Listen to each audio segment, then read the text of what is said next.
நாட்களாக மறுபிறப்பை பற்றி பேச வேண்டும் என்று அதை யோசித்து கொண்டே இருந்தேன்.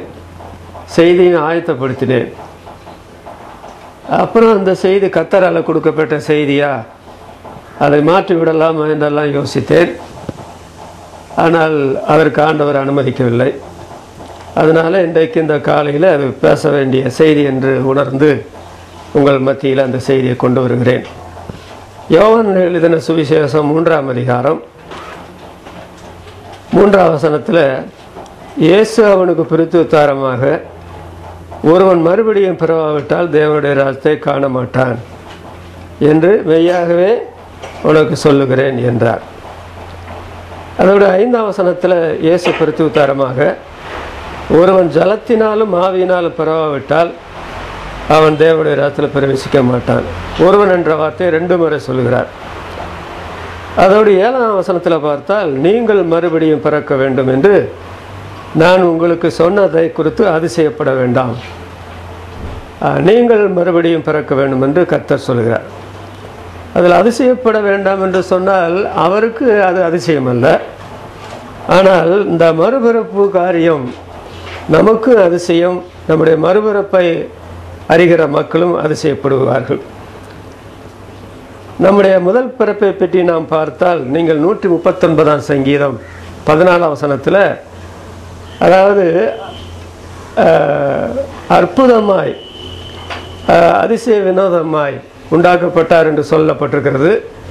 பிரமிக்கத்தக்க அதிசயமாய் நீர் என்னை உண்டாக்கினபடினாலே என்று தாவீது அங்கே சொல்கிறார். அப்போ முதல் பிறப்பே பிரமிக்கத்தக்க அதிசயம் என்று சொன்னால், மறுபிறப்பு என்று சொல்லுகிறது அதிசயத்திலும் அதிசயம் என்று நாம் சொல்ல வேண்டும். அதனால் இந்த காலையில் மறுபிறப்பின் அதிசயம் அந்த தலைப்பில் உங்களோட நான் பேச விரும்புகிறேன். ஆண்டவருடைய ஊழியத்தின் ஆரம்பத்தில் நிக்கோதேமு ஆண்டவரிடத்தில் வந்து சேர்ந்தான். அவரிடத்தில் ஆண்டவர் மறுபிறப்பை பற்றி பேசுகிறார். அவன் இஸ்ரவேலில் போதகனாக இருக்கிறான். பரிசேய சமயத்தை சார்ந்தவனாக இருக்கிறான். ஆனால் மறுபிறப்பு என்றால் என்ன என்று தெரியாமலே ஒரு யூதனாக இருக்கிறான். இன்றைக்கும் எத்தனையோ கிறிஸ்தவர்களாக இருக்கிறார்கள். ஆனால் மறுபிறப்பு என்றால் என்ன என்று தெரியாதவர்களாக இருக்கிறார்கள்.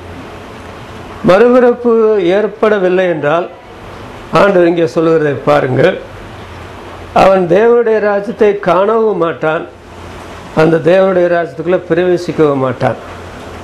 அப்போ இந்த நிக்கோதேமு இஸ்ரவேலில் போதகனாக இருக்கிறான், பரிசேய சமயத்தை சார்ந்தவனாக இருக்கிறான். ஆண்டவர் இந்த இடத்துல மறுபிறப்பை பற்றி சொல்லி அவன் மறுபிறப்பு அடையவில்லை என்றால் அவன் நிச்சயமாக தேவனுடைய ராஜ்யத்தை காண மாட்டான், தேவனுடைய ராஜ்யத்துக்குள்ளே பிரவேசிக்க மாட்டான். அப்போ எங்கே போவான்? நரக பாதாளத்திற்கு அவன் போய் சேருவான். போதகம் செய்தும் நல்ல சமயத்தை சார்ந்தவனாக இருந்தும். ஆனால் அவன் மறுபடியும் பிறந்தான் என்பதை நீங்கள் யோவான் எழுதின சுவிசேஷம் 7ஆம் அதிகாரம் 50ஆம் வசனத்திலிருந்து 52ஆம் வசனம் வரையில் பார்த்தால், எதிரிகள் மத்தியில் ஆண்டவரை பற்றி பேசுகிறான். அவன் மறுபடி பிறக்காமல் எதிரிகள் மத்தியில் ஆண்டவரை பற்றி பேசுவானா? அப்புறம் யோவான் எழுதின சுவிசேஷம் 19ஆம் அதிகாரம் 32ஆம் வசனத்தில், ஆண்டவர் மரித்த பிற்பாடு 100 ராத்தல் வெள்ளை போலம் கரிய போலம் கலந்து அதை கொண்டு வந்து யோசேப்போடு கூட சேர்ந்து அருமரட்சகர் இயேசுவுக்கு ஒரு மாசிறந்த அடக்கம் செய்தானே, மறுபடி பிறந்ததுனால தான் அவன் அப்படிப்பட்ட செயலை செய்தான் என்று நாம் பார்க்கிறோம்.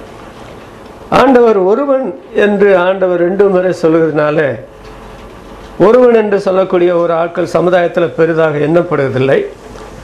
ஆனால் ஆண்டவருடைய பார்வையில் ஒருவன் என்பவன், ஒருத்தி என்பவள் மிக முக்கியமானவர்கள் என்பதை நாம் மறந்துவிடக்கூடாது. ஒரு மனுஷன் என்றுதான் ஆண்டவர் சொல்லுகிறார். உலகம் முழுவதையும் ஆதாயப்படுத்தி கொண்டாலும் தன் ஆத்துமாவை கெடுத்து நஷ்டப்படுத்தினால் அவனுக்கு என்ன லாபம் என்று யோவான் லூக்கா எழுதின சுவிசேஷம் 9ஆம் அதிகாரத்தில் ஆண்டவர் பேசுகிறார். அதனால் நான் ஒருவன் என்னை யாரும் பார்க்கவில்லை என்று நீங்கள் நினைக்காதீங்க. ஒருவன் என்ற மனச்சோர்வுக்கு நீங்கள் இடம் கொடுக்காதீங்க. உங்களை பற்றி ஆண்டவருக்கு ஒரு பெரிய நோக்கம் இருக்கிறது. நீங்கள் மறுபடி பிறக்க வேண்டும். லூக்கா எழுதின சுவிசேஷம் 15ஆம் அதிகாரத்தில் ஆண்டவர் திரளான ஜனங்கள் வரும் பொழுது யாராவது ஒருவன் என்று சொல்லித்தானே சொல்லுகிறார். அதனால மறுபிறப்பினுடைய அதிசயம். இங்கே ஆண்டவர் தேவனுடைய ராஜ்யத்தை பற்றி பேசுகிறார். நீ தேவனுடைய ராஜ்யத்தை காண மாட்டாய், அதில் பிரவேசிக்க மாட்டாய். 4 சுவிசேஷத்திலும் நிருபங்களிலும் வெளிப்படுத்தும் விசேஷத்தில் நீங்கள் பார்த்தால் தேவனுடைய ராஜ்யம் என்று 55 முறை சொல்லப்பட்டிருக்கு. 1-2 முறை அல்ல, 55 முறை இந்த வார்த்தைகள் உபயோகிக்கப்பட்டிருக்கிறது. நாம் யாரும் தேவனுடைய ராஜ்யத்தை பார்க்கவில்லை, பார்க்க போகிறோம். மனம் திரும்பினவர்கள் போய் பார்ப்பார்கள், அதாவது மறுபடி பிறந்தவர்கள் போய் பார்ப்பார்கள். 55 முறை பைபிள் அது சொல்லப்பட்டிருந்தால் அது எவ்வளவு முக்கியமான காரியம். இன்றைக்கு இந்த மாதிரி கூட்டங்களுக்கு வராதவர்கள் அல்லது கிறிஸ்தவர்கள் இல்லாதவர்கள் இதை பற்றி சிந்திக்கிறதில்லை, இந்த தேவனுடைய ராஜ்யத்தை பற்றி சிந்திக்கலை என்று சொன்னால் அது வேறு காரியம். ஆனால் கிறிஸ்தவர்களாய் பிறந்தும் அடிக்கடி கூட்டங்களுக்கு வந்தும் தேவனுடைய ராஜ்யத்தை பற்றி பைபிளில் 55 முறை சொல்லியிருக்க, அந்த தேவனுடைய ராஜ்யத்துக்கு நான் போவேனா, அதை பார்ப்பேனா என்ற அந்த ஒரு கேள்விக்குறி இல்லாமல் வாழுகிறது என்று சொல்லுகிறது. நாத்திகன் தான் இந்த தேவனுடைய ராஜ்யத்தை பற்றி சிந்திக்காமல் இருக்கிறான். ஆனால் நீங்கள் நாத்திகர் அல்லவே ஆத்திகர் ஆயிட்டே. அப்படி இருக்க உங்களுக்கு இந்த 55 முறை சொல்லப்பட்ட தேவனுடைய ராஜ்யத்தை பற்றி சந்தேகம் வந்திருக்காது என்று நான் நினைக்கிறேன். ஆனால் சந்தேகம் வராமல் இருக்கலாம் சரிதான். ஆனால் அதை நான் காண்பேன், அதற்குள்ளே நான் பிரவேசிப்பேன். அந்த மாதிரி நிச்சயம் உங்களுக்கு இருக்க வேண்டும் என்ற அவசரத்தை நீங்கள் உணர்ந்தீங்களா? அது ரொம்ப முக்கியமான காரியம் அல்லவா? அதனால் இன்றைக்கு தேவ ஆவியானவர் தாமே, மறுபிறப்படையாதவர்கள் இங்கே இருக்கிறீர்கள், இன்றைக்கு மறுபிறப்படைய வேண்டும் என்று உங்களுக்காக உலகத்தில் பிறந்து வாழ்ந்து மரித்து உயிர் தெழுந்த கர்த்தர் விரும்புகிறார். நாங்கள் மறுபடி பிறந்தோம், இன்றைக்கு தேவனுடைய பிள்ளைகளாக இருக்கிறோம். நீங்கள் மறுபடி பிறந்தால் நீங்கள் உடனே தேவனுடைய பிள்ளைகள் ஆகலாம். அப்புறம் ஞானஸ்நானம் பெற்றுக்கொண்டு தேவனுடைய திருச்சபையில் வரலாம். மறுபிறப்பை உண்டாக்குறது யார்? இங்கே ஆண்டவர் மறுபடியும் பிறவாவிட்டால் ஒருவன் மறுபடியும் பிறக்க வேண்டும், ஒருவன் மறுபடியும் பிறவாவிட்டால் என்று சொல்லி நீங்கள் மறுபடியும் பிறக்க வேண்டும் என்று சொல்கிறாரே, இந்த மறுபிறப்பை உண்டாக்குறது யார்? அதை பற்றி தெளிவான 2 வேத பகுதிகள். ஒன்று இந்த யோவான் எழுதின சுவிசேஷம் 3ஆம் அதிகாரம். சங்கீத புஸ்தகத்தில் ஒரு அருமையான வேத பகுதி இருக்கிறது. அதில் 87ஆம் சங்கீதத்தை எடுத்துக்கொள்ளுங்கள். சங்கீதம் 87. அந்த 87ஆம் சங்கீதத்தில் நாம் பார்க்கும்போது அங்கே பாருங்கள், 3ஆம் வசனத்திலிருந்து, தேவனுடைய நகரமே உன்னை குறித்து மகிமையான விசேஷங்கள் வசனிக்கப்படும். அந்த தேவனுடைய நகரத்துக்கு மகிமையான விசேஷங்கள் என்று சொல்லும் பொழுது அந்த தேவனுடைய நகரத்தில் இருக்கிற மக்கள் மறுபடி பிறக்கப் போகிறார்கள். அது முதல் பிறப்பை கூட விட, அதாவது பிரமிக்கத்தக்க அதிசயமான பிறப்பு. ஆகவே மகிமையான விசேஷங்கள் உனக்கு வசனிக்கப்படும் அப்படி சொல்லிட்டு 5ஆம் வசனத்தில், சீயோனை குறித்து இன்னான் அதில் பிறந்தான் என்றும் சொல்லப்படும், உன்னதமானவர் அதை ஸ்திரப்படுத்துவார். அப்போ சீயோனில் சொல்லப்போனால் தேவனுடைய நகரத்தில் மறுபடி பிறக்கப்போவர்கள் இருக்க போகிறார்கள். இனிமேல் மறுபடி பிறப்பார்கள் என்று இங்கே தீர்க்கதரிசனமாக சொல்லப்படுகிறது. அது அவளுக்கு மாத்திரம் உள்ள சிலாக்கியமா? அந்த 4ஆம் வசனத்தில் வாசிக்கிறோம், பெலிசியர் அவங்க மறுபடி பிறக்க போகிறாங்க, தீரியர் மறுபடி பிறக்க போகிறாங்க, எத்தியோப்பியர் மறுபடி பிறக்க போகிறாங்க. இன்னான் அங்கே பிறந்தான் என்றும் சீயோனை குறித்து இன்னான் அதில் பிறந்தான் என்றும் சொல்லப்படும். இதை யார் சிறப்படுத்துவார் என்று சொன்னால் உன்னதமானவர் தாமே அதை சிறப்படுத்துவார். 6ஆம் வசனத்தில், கர்த்தர் ஜனங்களை பேர் எழுதும் பொழுது இன்னான் அதில் பிறந்தான் என்று தொகையிடுவார். அப்போ இந்த மறுபிறப்புக்குள்ள வருகிறவர்கள் யார் யார் என்ற வரலாறும் இங்கே வருகிறது. தீரியர்களும் கூட, எத்தியோப்பியர்களும் கூட. அப்போ இந்த 2000 வருஷ அனுபவத்தில் இத்தனை பேர் மனம் திரும்புதலுக்குள்ள வந்திருக்கிறாங்க. யார்? தேவனுடைய நகரத்தை சேர்ந்தவங்க, சீயோனை சேர்ந்தவங்க. சீரியரில் உள்ளவங்க, பெலிஸ்தியரில் உள்ளவங்க, எத்தியோப்பியரில் உள்ளவங்க, அப்புறம் இந்தியா தேசத்தை சேர்ந்தவங்க, மற்ற உலக நாடுகளை சேர்ந்தவங்க மறுபடி பிறக்க போகிறார்கள். அந்த காரியங்கள் 2014 வருஷமாக நடந்து கொண்டே இருக்கிறது. இதை யார் அறிவார்? இந்த மறுபிறப்புக்குள்ள நம்மை வழிநடத்துகிற இத்தனை பேரை வழிநடத்துகிற யார் என்று கேட்கும் பொழுது அதுதான் உன்னதமானவர்.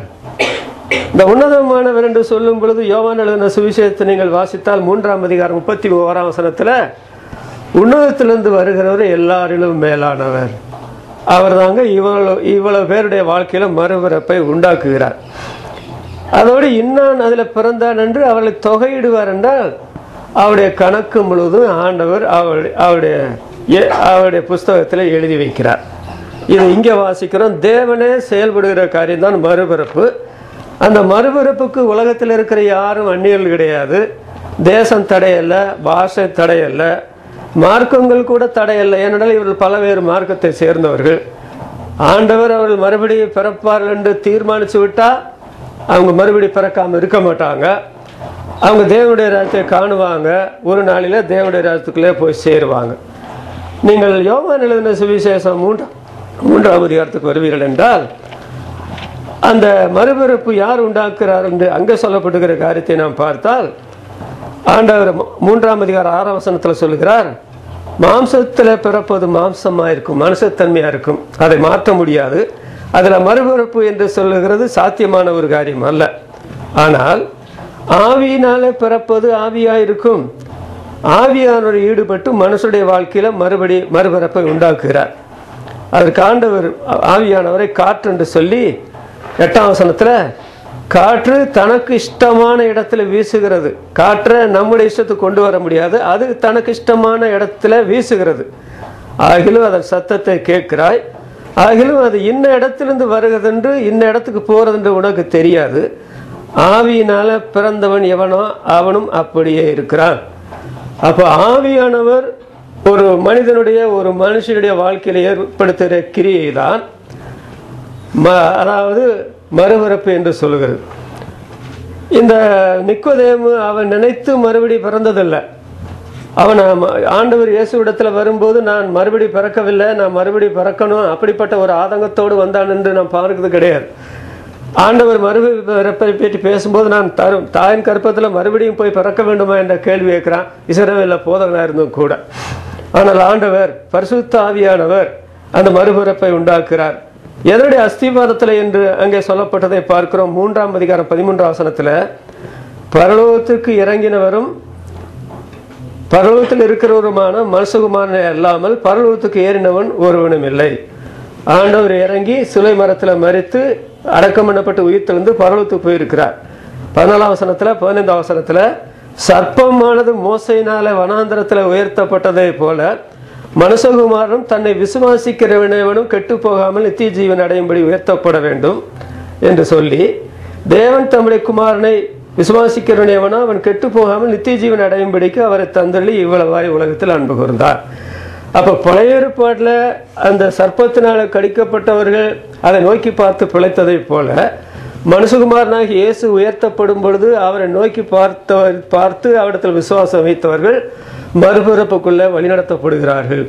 அப்ப பரிசுத்த ஆவியானவர் பிதாவாகிய தேவன் பேரெழுதுகிறார், தொகையிடுகிறார் என்று சொல்லும் பொழுது பரிசுத்த ஆவியானவர் காற்றை போன்று மனுஷனுடைய வாழ்க்கையில கிரியை செய்து மறுபிறப்பை உண்டாக்குறார் என்று சொல்லும் பொழுது எதனுடைய அஸ்திபாரத்தில் என்று சொன்னால், பழைய ஏற்பாட்டில் எப்படி அந்த மோசையினால வெண்கல சர்ப்பம் உயர்த்தப்பட்ட போது விஷப்பாம்பினால் கடிக்கப்பட்டவர்கள் பிழைத்தார்களோ, அதுபோல தேவகுமாரன் உயர்த்தப்படும் பொழுது அவரை நோக்கி பார்த்தவர்கள் அவரிடத்தில் விசுவாசம் வைத்தவர்கள் பிழைப்பார்கள். அதை தெளிவுபடுத்தக்கூடிய இன்னொரு வசனம் நீங்கள் பார்த்தால் 1 யோவான் 5ஆம் அதிகாரம் 1 வசனத்தில் இயேசுவானவரே கிறிஸ்து என்று விசுவாசிக்கிற எவனும் தேவனால பிறந்திருக்கிறான். அப்ப இயேசுவானவரே கிறிஸ்து என்று விசுவாசிக்க ஒருவனுக்கு மனதில்லை என்று சொன்னால் அவன் தேவனால பிறக்க முடியாது. அப்போ மறுபிறப்பு எதனுடைய அஸ்திபாரத்தில் என்று சொன்னால், நமக்காக பிறந்து வாழ்ந்து மரித்து அடக்கம் பண்ணப்பட்டு உயிர்த்தெழுந்தாரே அவரை நாம் விசுவாசிக்கும் போது நம்முடைய வாழ்க்கையில மறுபிறப்பை பரிசுத்த ஆவியானவர் உண்டாக்குகிறார். ஆனால் இந்த மறுபிறப்பு யாராலும் நடக்க முடியாத ஒரு காரியம் என்பதை யோவான் 1:13 நான் பார்க்கிறோம். அவர்கள் இரத்தத்தினாலாவது மாம்ச சித்தத்தினாலாவது புருஷனுடைய சித்தத்தினாலாவது அப்படின்னு சொன்னா, இந்த மாம்சம் இரத்தம் உடையவன் தான் மனுஷன், நீங்களும் நானும். இன்னொன்று புருஷன் என்றவர்கள் நமக்கு அயலகத்தார். அப்ப நீங்களும் நானும் நினைத்தும் மறுபிறப்பை உண்டாக்க முடியாது. நம்முடைய வாழ்க்கையில மனிதனாய் பிறந்த வேறு யாரும் நம்முடைய வாழ்க்கையில மறுபிறப்பை உண்டாக்க முடியாது. ஏனென்றால் எப்படி தாயின் கற்பத்தில் அதிசய வினோதமாய், அதாவது பிரமிக்கத்தக்க அதிசயமே தேவன் உண்டாக்குகிறாரோ, அதே போன்று மனிதனுடைய வாழ்க்கையில் இந்த மறுபிறப்பு என்று சொல்லுகிற காரியத்தை திருத்துவ தெய்வம் பிதாவாகிய தேவன், கர்த்தராகிய இயேசு கிறிஸ்து, பரிசுத்தாவியானவர் சேர்ந்து சம்பந்தப்பட்டு நம்முடைய வாழ்க்கையில ஏற்படுத்துகிற மாற்றம் தான் மறுபிறப்பு என்று சொல்லக்கூடிய காரியம். இந்த மறுபிறப்பு, ரட்சிப்பு இதெல்லாம் ஒரே சத்தியத்தை விளக்கக்கூடிய வேறு வேறு வார்த்தைகள். இந்த காரியத்துல திருத்துவ தேவன் சம்பந்தப்பட்டிருக்கிறார் என்று நீங்கள் பேதுரு எழுதின நிருபத்தில் கூட வாசிக்க முடியும். அங்க பாருங்கள், முதற் பேதுருவில் நான் வாசிக்கிறோம். 1 பேதுரு 1:2 பிதாவாகிய தேவனுடைய முன்னறிவின்படியே. அப்ப பிதாவாகிய தேவன் முன்னறிந்தார். அவர் முன்னறியவில்லை என்றால் நம்ம ரட்சிக்கப்பட மாட்டோம், மறுபடி பிறக்க மாட்டோம். ஆவியானவர் பரிசுத்தமாக்குதலினாலே, அப்ப ஆவியானவர் நம்முடைய வாழ்க்கையில பரிசுத்தத்தை உண்டாக்கவில்லை என்றால் நாம் மறுபடி பிறக்க மாட்டோம், விசுவாசியாக மாட்டோம், ரட்சிக்கப்பட மாட்டோம். கீழ்ப்படிதலுக்கும் இயேசு கிறிஸ்துவனுடைய ரத்தம் தெளிக்கப்படுதலுக்கும் தெரிந்து கொள்ளப்பட்ட பரதேசிகளுக்கு. அப்ப இயேசு கிறிஸ்து ரத்தம் தெளிக்கப்பட்டது, சிலுவையில இயேசுவானவர் ரத்தம் சிந்தினார். அப்ப பிதா முன்னறிந்தார், பரிசுத்த ஆவியானவர் புதிதாக்குகிறார். அதற்காக கிறிஸ்து இயேசு வெளியேறப்பட்ட சிலுவையில சிந்தினார். அப்ப இந்த 3 பேருடைய செயல்தான் ரட்சிப்பாகவும் அதே சமயத்தில் மனம் திரும்புதலாகவும் மாறினது. இந்த அனுபவம் இல்லாத யாரும் சபையிலும் சேர முடியாது, பரலோகத்துக்கும் போக முடியாது. ரட்சிப்பை பற்றி சொல்லும் போது நாம் பார்க்கிறோம், மனம் திரும்புதலை பற்றி, அதாவது மறுபிறப்பை பற்றி சொல்லும் போது நாம் பார்க்கிறோம், இந்த மறுபிறப்பு இல்லை என்றால் நாம் தேவனுடைய ராஜ்யத்தை காணவும் முடியாது, அந்த தேவனுடைய ராஜ்யத்தில் பிரவேசிக்கவும் முடியாது. இது எவ்வளவு முக்கியமான காரியம் தெரியுமா? ஆகவே மறுபிறப்பு என்று சொல்லுகிறது, அதாவது பிரமிக்கத்தக்க அதிசய விதமாய் உண்டாக்குற காரியம் உண்டாக்குறது. என்னுடைய கற்பத்தில், அதாவது என்னுடைய கருவை உடைய கண்கள் கண்டது, அதிசய வினோதமாய் நீர் என்னை உருவாக்கினேன். இந்த உருவாக்குதல் காரியத்தை உலகத்தில் எவனாவது இன்றைக்கு செய்ய முடியுமா? எவ்வளவு விஞ்ஞானங்கள் எல்லாம் முன்னேறி இருக்கிறது. ஆனால் ஒரு தாயின் கற்பத்தில் எலும்புகள் உருவாகுற விதம் என்னதென்றே மனுஷனுக்கு தெரியாது என்று பிரசங்கி புஸ்தகத்தில் சொல்லப்பட்டிருக்கிறது. அப்படி இருக்க குழந்தையை அவனால் உருவாக்க முடியுமா? அப்போ ஒரே புதிய மனுஷனாக சிருஷ்டித்து என்று எபேசியர் கழகத்தில் வாசிக்கிறோமே, அதான் மறுபிறப்பு. இந்த மறுபிறப்பை நான் உண்டாக்க முடியுமா? உலகத்தில் யாராவது உண்டாக்கக்கூடிய மதபோதகனோ அல்லது அரசியல்வாதியோ அல்லது அவதாரம் என்று சொல்றானே, அவன் இதை செய்ய முடியுமா? ஆனால் வேதாகமத்தில் வெளிப்பட்ட 3 தெய்வம் அல்ல, 3 ஒன்று, ஒன்றிலே 3. இந்த ஆவியினாலும் ஜலத்தினாலும் பிறவாவிட்டால் என்று சொல்லும் பொழுது அது தண்ணீர் என்று ஒரு விளக்கம் சொல்லுகிறவங்களும் இருக்கிறாங்க. அது தண்ணீர்ல ஞானஸ்நானம் எடுக்கலை என்றால் இந்த மறுபிறப்பு உண்டாகாதுன்னு சொல்றாங்க. ஆனால் நீங்கள் 1 யோவான்ல வாசிக்கும் போது ஆவி, ஜலம், ரத்தம் 3ம் பூமியில சாட்சிடுகிறது என்று பைபிள்ல சொல்லப்பட்டிருக்கிறது. அங்க சொல்லப்பட்டிருக்கிற ஜலம் என்று சொல்றது தண்ணீரை குறிக்காது அல்லவா? அதனால மறுபிறப்பு ஒரு காலத்துல ஞானஸ்நானத்துல உண்டாகிற காரியம் அல்ல, ஒரு சபையில சேர்றதுனால உண்டாகிற காரியம் அல்ல. அது ஆண்டவருடைய ஆவியானவர் நம்முடைய வாழ்க்கையில் மறுபிறப்பை உண்டாக்குகிறார். பிதாவாகிய தேவன் அதை குறித்து முன் தீர்மானம் வைத்திருந்தார். அருமை ரட்சகராகிய இயேசு சிலுவையில நாம் பிறக்கிறதுக்கு முந்தைய 2000 வருஷ காலத்துக்கு முந்தி அவர் சிலுவையில உயர்த்தப்பட்டார். கோதுமை மணியானது நிலத்தில் சாகாவிட்டால் தனித்திருக்கும், செத்ததையாக மிகுந்த பலன் தரும். நான் உயர்த்தப்படும் பொழுது அநேகரை என்னிடத்தில் எடுத்துக்கொள்வேன் என்று சொன்னார். இன்றைய காலையில இங்கே வந்திருக்கிறவர்கள் நீங்க மறுபடி பிறந்திருக்கிறீர்களா இல்லை என்பதை நிச்சயப்படுத்திக் கொள்ள வேண்டும். மறுபடி பிறக்காம நீங்க தேவனுடைய ராஜ்யத்தை பார்க்க முடியாது, தேவனுடைய ராஜ்யத்தில் பிரவேசிக்க முடியாது. ஆனால் மறுபடி பிறந்துட்டு அப்படின்னு நீங்க சொல்றீங்களே, அல்லது மறுபடி பிறந்துட்டதாக உங்களை சபையின் ஐக்கியத்துக்குள்ள ஏற்றுக்கொள்றமே, பல வருடங்கள் கூட நீங்க சபையில நிலைச்சிருக்கிறீங்களே, நீங்க உண்மையாக மறுபடி பிறந்தீங்களா? ஒருவேளை மறுபடி பிறக்காம உங்களுக்கு ஞானஸ்நானத்தை கொடுத்து சபையில கொண்டு வந்துட்டோமா? நான் இனி உங்களுக்கு 3 குறிப்புகள் கொண்டு வருகிறேன். உண்மையாகவே மறுபடி பிறந்தவுடைய வாழ்க்கையில் ஏற்பட்ட கிரியைகள், அதிசயமான கிரியைகள். அது அவங்களா உண்டாக்குனதல்ல, வேற யாரும் அவருடைய வாழ்க்கையில உண்டாக்குனதல்ல. இந்த மறுபிறப்பை அவர்கள் பெற்றுக்கொண்ட போது இந்த மறுபிறப்பினால ஏற்பட்ட விளைவுகள் தான் அந்த அருமையான குணங்கள், அருமையான கிரியைகள்.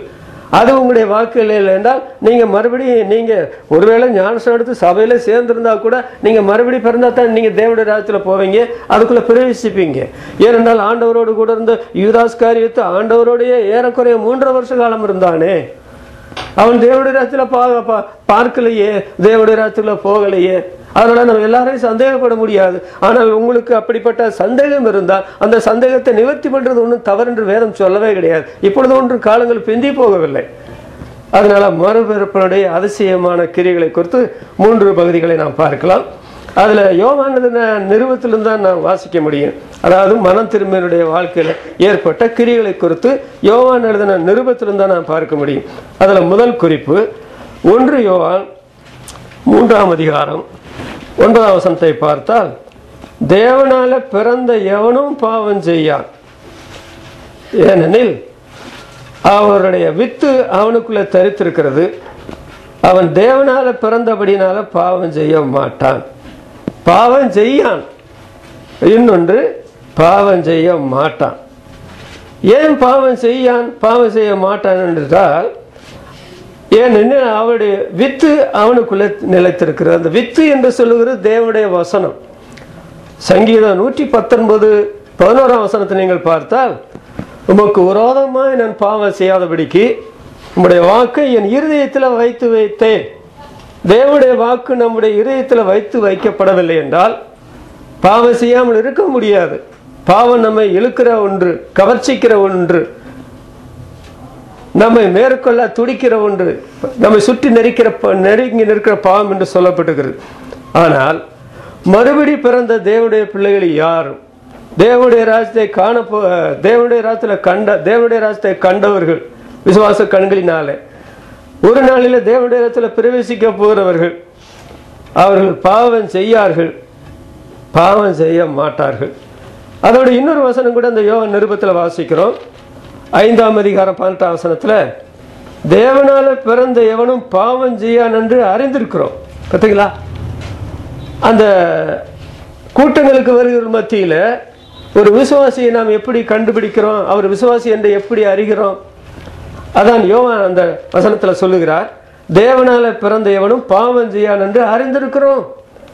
அப்ப கூடுகிற தேவனுடைய பிள்ளைகளை நாம் சபையில வைத்திருக்கிறோம் என்று சொன்னால் அவர் பாவம் செய்யவில்லை என்ற நிச்சயம் நமக்கு அறிந்திருக்கிறதுனால தான் அவர்களை தொடர்ந்து நம்முடைய சபையில வைத்திருக்கிறோம். யூதாஸ் காரியத்தை பற்றி புறத்தோற்றத்துல தான் மற்றவங்களை அறிந்திருந்தாங்க. அவனுடைய அகத்தோற்றத்தை அறிய யாராலும் முடியல. தேவன் மனுஷன் முகத்தை பார்ப்பான், தேவன் அல்லவா இருதயத்தை பார்ப்பார். இங்க பாத்தீங்களா, தேவனால பிறந்த எவனும் பாவம் செய்யான். பாவம் செய்ய வேண்டும் என்ற அவசரம் நம்முடைய வாழ்க்கையில என்ன இருக்கிறது? யோவான் 5ஆம் அதிகாரம் 14ஆம் வசனத்துல, அதிக கேடானது ஒன்று வராதபடிக்கு இனி பாவம் செய்யாதே. நீ பாவம் செய்ததுனால அதிக கேடானது 38 வருஷம் படுத்த படுக்கையில் கிடந்த, உனக்கு யாரும் உதவி செய்ய முடியல, தேவதூதன் கூட உனக்கு உதவி செய்ய முடியல. நீ இனி பாவம் செய்யாதே. இனி பாவம் செய்த உனக்கு அதிக கேடானது வரும். அவன் பாவம் செய்வானா? அப்புறம் யோவான் 8ஆம் அதிகாரம் 11ஆம் வசனத்துல வாசிக்கிறோம், நீ போ, இனி பாவம் செய்யாதே. கையும் மெய்யுமா விபசாரத்தில் பிடிபட்ட அவளை தெருவில் இழுத்து கொண்டு வந்து, அது எவ்வளவு அவமானம்!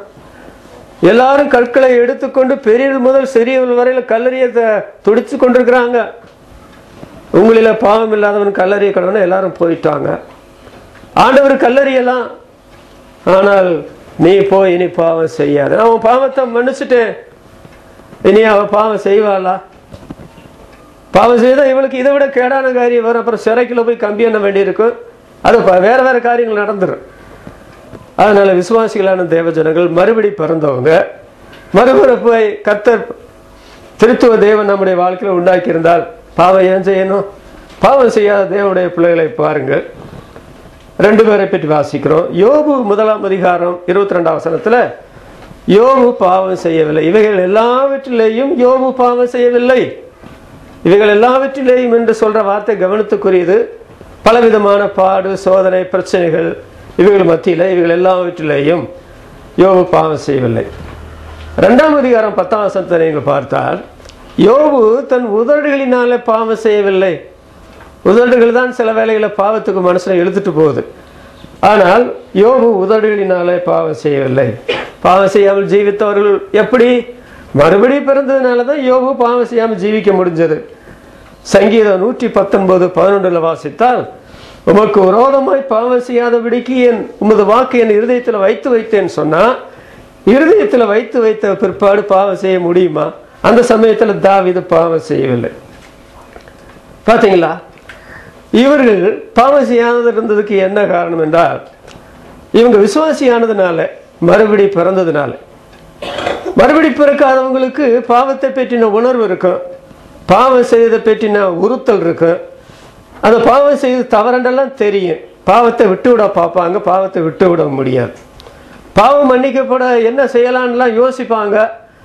ஆனால் பாவத்தை ஆண்டவரிடத்தில் மெய் மனசாடத்தோட அறிக்கையிட மாட்டாங்க. அதனால் அவருடைய பாவம் மன்னிக்கப்படுறதில்லை. பாவத்தை செய்யக்கூடாதுன்னு நினைச்சாலும், நான் விரும்புகிற நன்மையை செய்யாமல் விரும்பாத தீமையை செய்கிறேன், அது என்னை சிறைப்படுத்திற்று என்று பவுல் ரோமர்கள் நிறுவனத்தில் சொன்னபடி அவங்களுடைய நிலைமை இருக்கும். ஆனால் இந்த யோபுவும் சங்கீதக்காரனும் மாத்திரமல்ல, அவங்க மாத்திரம்தான் பாவம் செய்யாமல் இருந்தாங்க, பரிசுத்தவான்கள்ல. மற்றவங்க பாவம் செய்தாங்கன்னு நம்ம விளக்கம் எடுக்க முடியாது. நீங்கள் தேவனுடைய பிள்ளைகள் எத்தனை பேர் பழைய ஏற்பாட்டிலும் புதிய ஏற்பாட்டும் என்று ஒரு கணக்கு எடுத்தால் கணக்கு நமக்கு சொல்ல முடியாது. தேவனுக்கு தெரியும், ஒருவேளை தேவ தூதர்களுக்கு தெரியும், மனுஷனுடைய யாருக்கும் தெரியாது. அப்படித்தான் சொல்லணும். ஒருவேளை பரலோகத்தில் போகும்போது நாம் மாற்றப்பட்ட சரீரத்தில் இருக்கிறதுனால நாம் அங்கே அந்த எண்ணிக்கையை அறிவோமோ தெரியாது. வெளிப்படுத்தும் விசேஷம் 7ஆம் அதிகாரம் 9ஆம் வசனத்தை நீங்கள் பார்த்தால், ஒருவனும் எண்ணக்கூடாததுமான திரள் கூட்டத்தார், ஜனங்கள், பாஷைகள், கோத்திரங்கள், ஜாதிகள் இருந்து அந்த பரலோக ராஜ்யத்தில் வந்திருக்கிறாங்க. அவங்க எல்லாரும் இந்த உலகத்தில் மறுபடி பிறந்து பாவம் செய்யாமல் ஜீவித்து இப்பொழுது அவங்க பரலோகத்தில் போயிருக்கிறாங்க. அவங்களுடைய வாழ்க்கையில எல்லாம் இந்த காரியங்கள் காணப்பட்டிருக்கும். எந்த காரியங்கள்? நீதிமொழிகள் 14ஆம் அதிகாரம் 5ஆம் வசனத்தை நீங்கள் பார்த்தால், மெய் சாட்சிக்காரன் பொய் சொல்லலாம். சுட்டு போட்டா கூட மெய் சாட்சிக்காரன் பொய் சொல்லலாம். மறுபடி பிறந்தவங்க பொய் சொல்ல தெரியும் என்ன அவசரம்? அவங்க பொய் பேச மாட்டாங்க. பொய் பேச அவங்களுக்கு மனசு வராது.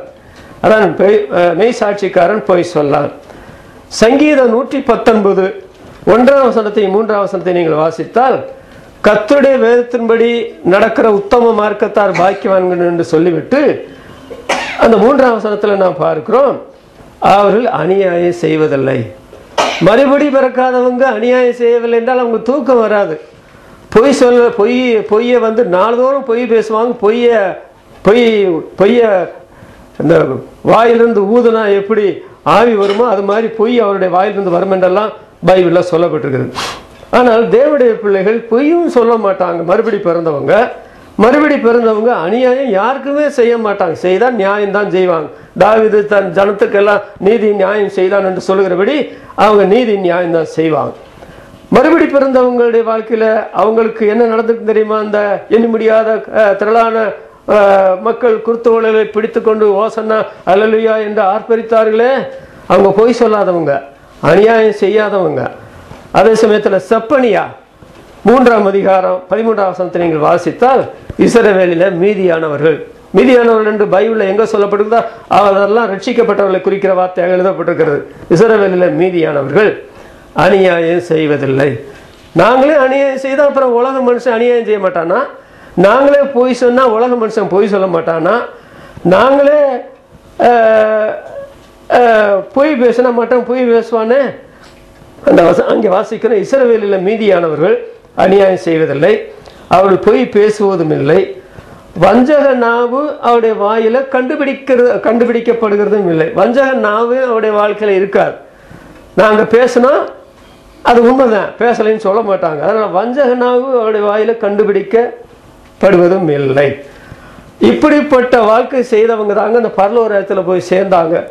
இந்த காரியங்கள் எல்லாம் யோபுடைய வாழ்க்கையிலையும் தாவீதுடைய வாழ்க்கையிலையும் நீங்கள் பார்த்தால், நான் சொன்னால் மெய் சாட்சி தான் சொல்லுவேன், செய்தால் நியாயம்தான் செய்வேன், பொய் பேச மாட்டேன், வஞ்சக நாவு என்ற வாயில இல்லை, இந்த மாதிரி வாழ்ந்து இந்த உலகத்தில் வாழ்ந்துதான் இப்பொழுது அவங்க பரலோக ராஜ்யத்தில் இருக்கிறாங்க. அப்ப மறுபடி பிறந்தவர்கள் என்று சொல்லும் பொழுது ஒரு ஒரு மனிதனுடைய வாழ்க்கையில, ஒரு மனுஷனுடைய வாழ்க்கையில திருத்துவ தெய்வம் காற்றை போன்று செயல்பட்டு வசனத்தின் மூலமாக சிலுவையில் அறையப்பட்ட இரட்சகருடைய அந்த சிலுவை மரணத்தை மையமாய் வைத்து நம்முடைய வாழ்க்கையில் மறுபிறப்பை, ரட்சிப்பை, மனம் திரும்புதலை உண்டாக்குகிறார் என்று சொல்லும் பொழுது அற்ப சொற்ப காரணத்துக்காக இதை உண்டாக்குறதில்லை. அதிசய வினோதமாக சொல்லப்பட பிறப்பிக்கத்தக்க அதிசய விதமாக தேவன் ஆணையும் பெண்ணையும் இந்த உலகத்தில் படைத்திருக்கும் பொழுது, உருவாக்கி அவர்களை இந்த உலகத்தில் வாழ செய்திருக்கும் பொழுது மறுபடி பிறக்கிற காரியம் என்று சொல்லுகிறது. அதிசயத்தின் அதிசயம். அதை பார்த்து பிரமிப்பாங்க உலக மக்கள். சில சமயங்களில் நம்ம கூட நம்ம பார்த்து பிரமிக்கப்படலாம். நான் ஒரு காலத்தில் எவ்வளவு பொய் பேசி கொண்டிருந்தோம், அநியாயம் நம்முடைய நாவில் எவ்வளவு காணப்பட்டது, எவ்வளவு அதாவது மற்றவங்களுக்கு அநியாயம் செய்தோம், நம்முடைய உதவியினால எத்தனை பாவம் செய்தோம். ஆனால் இப்போ நம்முடைய வாழ்க்கையில் இந்த ஏற்பட்ட மாற்றம் இது நாங்களாக உண்டாக்கின மாற்றம் அல்லவே. இது ரட்சிக்கப்பட்ட நாளில், மனம் திரும்பின நாளில், ஆண்டவர் மறுபிறப்பை எங்களுடைய வாழ்க்கையில் உண்டாக்கின நாளில் இந்த ஆச்சரியமான காரியங்களை, அதனாலதான் 2 கொரிந்தியர் 5ஆம் அதிகாரம் 17ஆம் வசனத்தில் சொல்லப்படுகிறது, ஒருவன் கிறிஸ்துவுக்குள்ள இருந்தால் புது சிட்டியாயிருக்கிறான், பழையவில் ஒளிந்து போயின எல்லாம் புதிதாயின. இந்த மாற்றம் உங்களுடைய வாழ்க்கையில உண்டா? இது இல்லை என்று சொல்லி இல்லாத நிலைமை இருந்து கொண்டு நான் மறுபடி பிறந்தேன்னு சொன்னா அதை ஒத்துக்கிற முடியுமா? சீமோன் கூட, மாயவித்தன் சீமோன் ஞானஸ்நானம் பெற்றுக்கொண்டு தேவன திருச்சபைக்குள்ள வந்துட்டான். ஆரம்ப நாட்கள் ஆவியானோர் அனலாக செயல்பட்ட நாட்களில் லட்சக்கணக்கான சபை அங்கத்தினர் சபையில் இருந்த நாட்களில். ஆனால் அங்கே என்ன வாசிக்கிறோம்? பேதுரு கடுமையாக பேசுகிறார். நீ பிச்சிலும் கொடிதானோ பாவக்கட்டிலும் அகப்பட்டிருக்கிறான் காண்கிறேன் என்று சொன்னதை நாம் பார்க்கிறோம் இல்லையா? அதோட கூட தேவனுடைய ராஜ்யத்தில் பார்க்கலாமா? தேவனுடைய ராஜ்யத்தில் பிரவேசிக்க முடியுமா? யூதாஸ் காரியத்தை கொண்டு பரலோகத்தில் விட்டு அவன் அங்கே இருப்பானா? ஓடி வந்துட மாட்டானா? அதனால மறுபடி பிறந்த தேவனுடைய பிள்ளைகள், ஒருவேளை இந்த காரியத்தில் உங்களுடைய வாழ்க்கையில் போன காலத்தில் தவறுகள் ஏற்பட்டால் மெய் மனசாரத்தோட அறிக்கை செய்யுங்க. நீங்க செய்த அநியாயத்தை விட்டு விடுங்க, நீங்க செய்த பொய்யை விட்டு விடுங்க, உங்களுடைய நாவு தவறான காரியத்தை செய்திருந்தா அதை கூட விட்டு விடுங்க. நீங்க பாவம் செய்யாதபடி ஜீவிக்கிறதுக்கு இந்த இருதயத்துல எவ்வளவுக்கு அதிகமாக கர்த்தருடைய வசனம் இடம் பிடிக்கிறதோ அவ்வளவுக்கு அதிகமாகத்தான் நம்மை சுற்றி நெருக்கி இருக்கிற பாவத்தையும் பாரத்தையும் தள்ளிவிட்டு விசுவாசத்தை துவக்கிறவரும் முடிக்கிறவருமான இயேசுவை நோக்கி ஓட முடியும். சொல்ல போனால் மனம் திரும்பினவர்கள், விசுவாசிகள், மறுபடி பிறந்தவருடைய வாழ்க்கையில பாவத்துக்கு அவர்களுக்கு எந்த விதமான உடன்பாடும் கிடையாது, எந்த விதமான ஈடுபாடும் கிடையாது. விசுவாசிகள் தான், மறுபடி பிறந்தவங்க தான், அவங்க பாவம் செய்யறாங்க, அவங்க பாவம் செய்யலாம் அப்படி எந்த வேதம் போதிச்சிச்சு? இல்லைங்க, அதற்கும் வேதத்துக்கும் சம்மந்தம் கிடையாது. அதாவது விசுவாசிகளான தேவ ஜனங்கள் விசுவாசி அவிசுவாசி ஆணுதல் என்று கூட நான் பிரசங்கம் பண்ணியிருக்கிறேன். அதே சமயத்தில் விசுவாச வாழ்க்கையில பாவத்திற்கு கொஞ்சமும் இடமில்லை என்று சொல்லி 1 மணி நேரம் இதே வால்பாறையில மேடையில பிரசங்கம் பண்ணியிருக்கிறேன். அதனால இங்கே இருக்கிற தேவனுடைய பிள்ளைகள், நீங்கள் மனம் திரும்பினால் உங்களுக்கு நிச்சயம் இருந்தால், வாய் திறந்து நான் மனம் திரும்பினேன் சொன்னான் இந்த காரியங்களெல்லாம் வாழ்க்கையில அகற்றுங்கள். அப்பொழுதுதான் இது மற்றவர்களுக்கு பிரமிப்பை உண்டாக்கும், உங்களுக்கு பிரமிப்பை உண்டாக்கும். சபையில் இருக்கிற மக்கள், நீங்க சபையில ஞானஸ்நானம் பெற்று வந்த பிற்பாடு உங்களுடைய வாழ்க்கையில் இருக்கிற மாற்றத்தை பார்த்து ஆச்சரியப்பட்டு தேவனை துதிப்பார்கள். நாங்கள் எவ்விதமாய் உங்களுக்காக தேவனை துதிப்போம் என்று 1 தெசலோனிக்கேயர் நிருபத்தில் பவுல் அப்போஸ்தலர் சொல்லுகிறார். உங்களுடைய விசுவாசத்தின் கிரியை, உங்களுடைய அன்பின் பிரயாசம், உங்களுடைய நம்பிக்கையின் பொறுமையை பார்த்து நாங்கள் எவ்விதமாய் தேவனுக்கு சோத்திரம் செலுத்துவோம். நீங்கள் ஒருவரிடத்தில் வைத்திருக்கிற அன்பு இன்னொரு இடத்துல வைத்திருக்கிற அன்பு மிகவும் பெருகிறது. நீங்கள் கர்த்தராகிய இயேசு கிறிஸ்து என்ற பெயரில் உள்ள அந்த அன்பில கூட அதிகமாய் பெருகிறீர்கள் என்று சொல்றாரு. இது மனம் திரும்புதல், ரட்சிக்கப்படுதல், மறுபிறப்பு ஏற்படுதல் ஏற்பட்ட மாற்றங்கள். இந்த காரியம் ஆண்டவருக்கு ஒரு அதிசயம் அல்ல. ஏனென்றால் அவர் தீரியர்ல, அப்புறம் பெலிஸ்தியர்ல, அப்புறம் சீயோனில், எத்தியோப்பியர்ல எத்தனையோ பேரை மனம் திருப்புகளை நடத்தி இருக்கிறார். நான் இந்த 48 ஆண்டு காலங்களாக பல்வேறு இடங்களில் பிரயாணம் பண்ணும் பொழுது இந்த மறுபிறப்புக்குள்ள வந்த அவருடைய வாழ்க்கையில் ஏற்பட்டிருக்கிற மாற்றத்தை பார்த்து நான் அதிசயித்திருக்கிறேன். ஆனால் உங்களுடைய வாழ்க்கையில ஒரு மாற்றம் இல்லை என்று உங்களுக்கு தெரியுதா? ஒரு மாற்றம் உங்களால் உண்டாக்க முடியாது. மறுபிறப்புக்குள்ள கடந்து வாருங்கள். இந்த மறுபிறப்புக்கு அந்த அதாவது ஆண்டவரிடத்துல முதல் இரவில் வந்தானே இந்த நிக்கோதேமு, அதற்கு நான் எவ்வளவு நாள் காத்திருந்தேன், அடுத்த நாள் அதை தள்ளி வைத்தானா? அப்படி பைபிள்ல கிடையாது. அன்றைக்கு அவனுடைய உண்மையான ஆசை, அவனுடைய உண்மையான விருப்பம். இந்த மறுவிருப்புன்ற வார்த்தை தெரியாமல் இருந்திருக்கலாம். விசுவாசம் என்ற காரியத்தை அவன் கேள்விப்பட்டிருந்திருப்பான். ஆனால் அவனை அன்றைக்கே ஆண்டவர் மறுபிறப்புக்குள்ள வழி நடத்தினார். இன்றைக்கு ரட்சணியினால், இன்றைக்கு அனுகிரகாலம் என்று சொல்லப்பட்டிருக்கிறது. இன்றைக்கு நீங்கள் மனம் திரும்பினால் உங்களுக்கே அது ஒரு பெரிய ஆச்சரியமா இருக்கு. நான் நினைச்சு கூட பார்க்கல, நான் மனம் திரும்புவேன் என்று. இப்படிப்பட்ட நல்ல கிரியைகளுடைய வாழ்க்கையில வரும்படி நினைக்கவில்லையே. ஆவியின் கனி என்று வாசிக்கிறோம். கிறிஸ்துவினால வருகிற கனிகளினால நிறைந்தவர்கள் என்று சொல்லப்பட்டிருக்கு. இது முதல் குறிப்பு. பாவம் செய்ய மாட்டார்கள். இந்த மறுபடி பிறந்தவங்க பாவம் செய்ய சொன்னா கூட செய்ய மாட்டாங்க. யோசேப்பை போல இத்தனை பெரிய பொல்லாங்கு உட்பட்டு தேவனுக்கு விரோதமா எப்படி பாவம் செய்வோம் என்று அவங்க அந்த பாவத்தை விட்டு ஓடி வருவாங்க. ரெண்டாவது, அதாவது மறுபடி பிறந்தவருடைய வாழ்க்கையில் ஏற்படுகிற மாற்றம். அதுவும் யோவான் நிருபத்தில் பார்க்கலாம். 1 யோவான் 4ஆம் அதிகாரம் 7ஆம் வசனத்தில் பார்க்கிறோம். 7ஆம் வசனத்திலே பின்பகுதியில், அன்புள்ள எவனும் தேவனால பிறந்து அவரை அறிந்திருக்கிறான். அப்ப தேவனால பிறந்தவன் அன்புள்ளவன் என்று சொல்லப்படும். அன்பில்லாதவன் அதாவது தேவனால பிறக்க மாட்டான். நமக்கு உண்மையாகவே அன்பு இருந்ததா என்று கேட்டால், நமக்கு அன்பு இருந்தால் இதை தேவன் செய்திருக்க வேண்டாம். ரோமருக்கு நிறுவனம் 5ஆம் அதிகாரம் 8ஆம் வசனத்தில் பார்க்கிறோம். பரிசுத்த ஆவியினாலே தேவனுடைய அன்பு நம்முடைய இருதயங்களிலே ஊற்றப்பட்டிருக்கிறது. நாம் அன்பற்றவர்கள் என்பதை தீத்து நிருபத்தில் வாசிக்கிறோம். ஒருவர்கள் பாய்க்கிறவர்களாகவும் மற்றவர்களால பாய்க்கப்படத்தக்கவர்களாக இருந்தோம். கடைசி காலத்தில் மனிதர்கள் கொடிய காலங்கள் வரும் என்று அறிவாயாக என்று சொல்லும் பொழுது சுபாவ அன்பற்றவர்களாய் அப்படித்தான் நீங்களும் நானும் இருந்தோம். ஆனால் நாம் கர்த்தராகிய இயேசு கிறிஸ்துவை ஆண்டவராக இரட்சகராக ஏற்றுக்கொண்ட பொழுது தேவனுடைய அன்பு நம்முடைய உள்ளத்தில் ஊற்றப்பட்டது. ஆண்டவர் நம்முடைய வாழ்க்கையில எப்படி அன்பு செலுத்தினார் என்று இந்த யோவான் நிருபத்தில் வாசிக்கிற 4ஆம் அதிகாரம் 19ஆம் வசனத்தில், அவர் முந்தி நம்மிடத்தில் அன்பு கூர்ந்தபடியினால் நாமும் அவரிடத்தில் அன்பு கூறுகிறோம். நமக்கு முதல்ல ஆண்டவரிடத்தில் அன்பு கூறுகிற அளவுக்கு நம்மிடத்தில் அன்பு இல்லை. ஆனால் அந்த அன்பர் சிலுவையில் தம்முடைய அன்பை காண்பித்து அன்பின் உச்சகட்டமாக தம்முடைய உயிரையே கொடுத்து நம்மை நேசிக்க ஆரம்பித்தார். இன்றைக்கு தேவனுடைய அன்பு நம்முடைய இதயத்தில் ஊற்றப்பட்டிருக்கிறதுனால நாம் அவரை நேசிக்கிறோம். அந்த கருத்துல தான் சொல்லுகிறார் யோவான் அப்போஸ்தலன், அன்புள்ள எவனும் தேவனால பிறந்து அவரை அறிந்திருக்கிறான். அதாவது மறுபடி பிறந்தவர்களுக்கு ஆண்டவரை பற்றி நல்லாவே தெரியும். அவர் யார்? அவர் இரட்சகர், அவருடைய என்னுடைய நண்பன், என்னுடைய ஆத்தும மணவாளன்.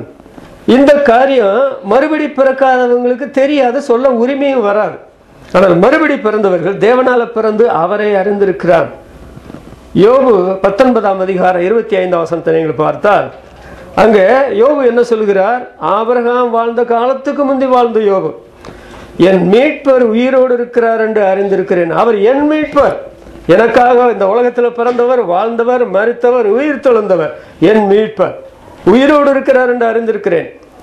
அந்நிய கண்கள் அல்ல, என் சொந்த கண்களை அவரை காணும். இந்த தோல் முதல் அளவில் அழுகி போன பின்பு. அப்ப அந்த அறிவு எப்படி வந்தது? அவர் அன்புள்ள எவனும் தேவனால பிறந்து அவரை அறிந்திருக்கிறான். அதோடு யோவான் எழுதின சுவிசேஷம் 10ஆம் அதிகாரம் 15ஆம் வசனத்தில் நம்முடைய ஆண்டவர் சொல்லுகிறார், என்னுடையவைகளால் அறியப்பட்டும் இருக்கிறேன். தன்னை மேய்ப்பன் என்று சொல்லி தன்னை விசுவாசிக்கிறவர்களை ஆடுகள் என்று சொன்ன ஆண்டவர், என்னுடையவைகளால் அறியப்பட்டும் இருக்கிறேன். மறுபடி பிறந்த எல்லாருக்கும் அருமை ரட்சகர் இயேசுவை பற்றி நல்லாவே தெரியும். 2 தீமோத்தேயு 1ஆம் அதிகாரம் 12ஆம் வசனத்தில் பவுல் என்ன சொல்கிறார்? நான் விசுவாசிக்கிறவர் இன்னார் என்று அறிந்திருக்கிறேன். தமஸ்கு போற வழியில போறார், அதற்கு 6 கிலோமீட்டருக்கு முந்தி தான் அவர் ரட்சிக்கப்படுகிறார். அதற்கு முந்தின உள்ள காலங்களை பார்த்தால் இயேசுநாதரை பற்றி அவருக்கு என்ன தெரியும்? ஒன்றும் தெரியாது, பூஜ்யம். ஆனால் வாலிபனாக இருக்கும்போது இயேசுவானவரை ஏற்றுக்கொண்டவர் இப்பொழுது வயோதிப நிலைமையில் தான் இந்த நிருபத்தை எழுதுகிறார். இத்தனை ஆண்டு காலம் அவர் சொல்லுகிற சாட்சி என்னவென்றால், நான் விசுவாசிக்கிற இன்னார் என்று அறிவேன், நான் அவரிடத்தில் என்ன ஆத்மாவை ஒப்பு கொடுத்தேன், அந்த நாள் வரையில் அதை காத்துக்கொள்ள வல்லவராக இருக்கிறார் என்று அறிந்திருக்கிறேன் என்று சொல்றாரு. இன்றைக்கு ஆண்டவர் இயேசுவை பற்றி உங்களுக்கு என்ன தெரியும்? அவருக்கு உங்களுக்குள்ள தொடர்பு என்ன? அவர் உங்களை மீட்டாரா? உங்களை ரட்சித்தாரா? உங்களுடைய பாவங்களை மன்னித்தாரா? உங்களுடைய நோய்களை குணமாக்கினாரா? உங்களுடைய பிராணனை அழிவுக்கு நீங்களாக்கி மீட்டாரா? உங்களுடைய வயதை கழுகுகளைப் போல வாழ வயதை ஆக்கினாரா? மறுபடி பிறக்காதவங்களுக்கு கர்த்தரை பற்றி தெரியாதுங்க. ஆனால் மறுபடி பிறந்தவர்களை பற்றி சொல்ல வேண்டும் என்றால் அவர்கள் அன்பர்கள். அவர்களுக்கு மற்றவர்களை நேசிக்கத்தான் தெரியும், பகைக்க தெரியாது. 2 பேதுரு 1 அதிகாரம் 4 வசனத்தை நீங்கள் பார்த்தால் திவ்ய சுபாவத்திற்கு பங்குள்ளவர்களாக நாம் மாறி இருக்கிறோம் என்று சொல்லப்பட்டிருக்குது. இது பழைய சுபாவம் அல்ல, இது திவ்ய சுபாவம், தேவனால கொடுக்கப்பட்ட சுபாவம். அந்த சுபாவத்தில் இருக்கிற தேவனுடைய பிள்ளைகள் அன்புள்ளவர்களாகத்தான் இருப்பார்கள். அதனால்தான் அன்புள்ள எவனும் தேவனால பிறந்து அவரை அறிந்திருக்கிறான். அன்பு என்று சொல்லும் பொழுது இந்த மறுபடி பிறந்தவங்க யாரிடத்தில் அன்பு கூறுவாங்க தெரியுமா? யாரிடத்தில் அன்பு கூறுவாங்க தெரியுமா? அதற்கு யோவான் நிருபத்தில் விடையளிக்கிறார். இந்த 5ஆம் அதிகாரம் 1 யோவான் 5ஆம் அதிகாரம் 1 வசனத்தில் இயேசுவானவரே கிறிஸ்து என்று விசுவாசிக்கிற எவனும் தேவனால பிறந்திருக்கிறான். பிறப்பித்தவரிடத்தில் அன்பு கூறுகிற எவனும். மறுபிறப்புக்கு காரணமானவர் யார்? சிலுவையில் ஆண்டவர் மரிக்கவில்லைனால் மறுபிறப்பை பரிசுத்தாவின் இடத்தில் உண்டாக்கி இருப்பாரா?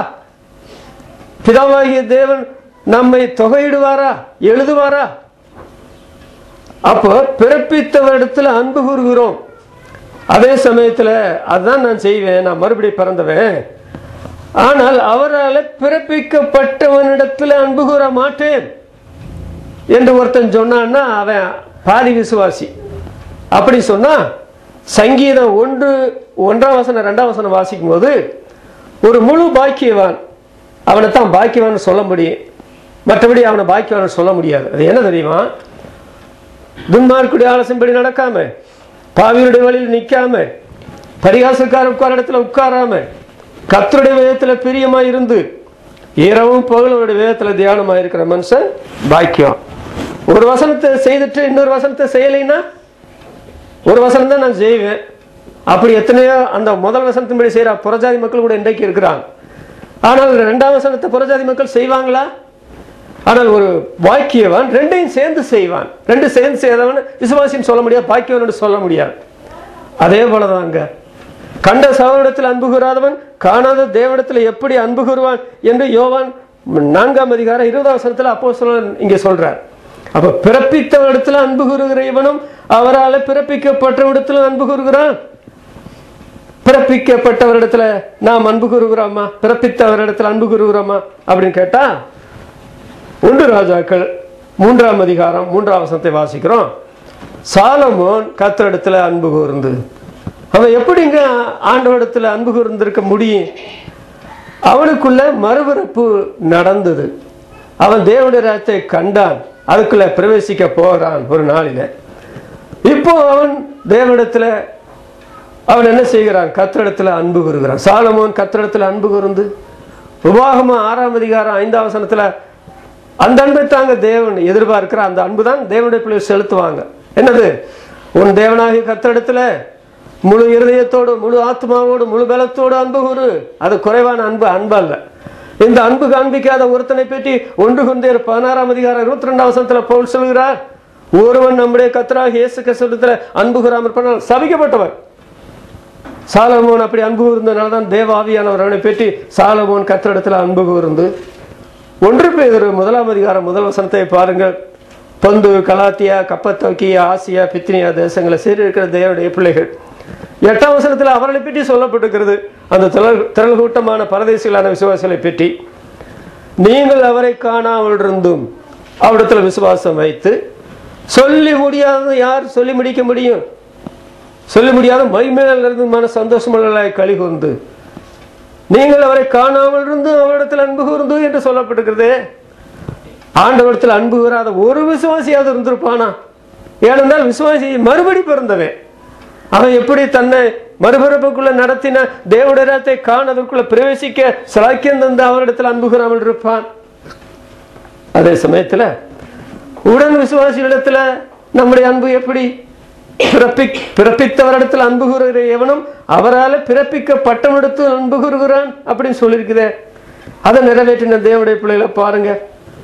2 தெசலோனிக்கேயர் 1ஆம் அதிகாரம் 3ஆம் வசனத்தை வாசிக்கும் போது, நீங்கள் எல்லாரும் இன்றைக்கு தாங்க நம்முடைய சபைகள் குறைவா இருக்குது. அன்றைக்கு இருந்த சபைகள் திரளான மக்கள் கூடியிருந்தாங்க. அவர்களை பற்றி தான் பவுல் சொல்கிறார், நீங்கள் எல்லாரும் ஒருவரில் ஒருவர் வைத்திருக்கிற அன்பு அதிகரிக்கிறது, குறையல, இல்லை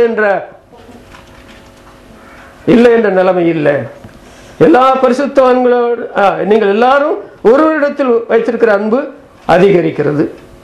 பிலமோன் 4 வசனத்தில் என்ன பார்க்கிறோம்?